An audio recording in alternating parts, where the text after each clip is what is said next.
Hello YouTube viewers, thank you for tuning into my channel today, and look at who we have here. We have Betty Boop. Isn't that pretty?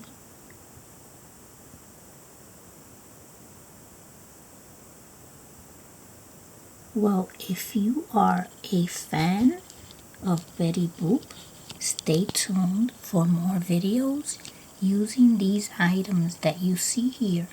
I am going to make a bathroom for her and a closet all in the same video, and you will see these items that you see here. These are little binder clips that I made into bags, so she has a few of those.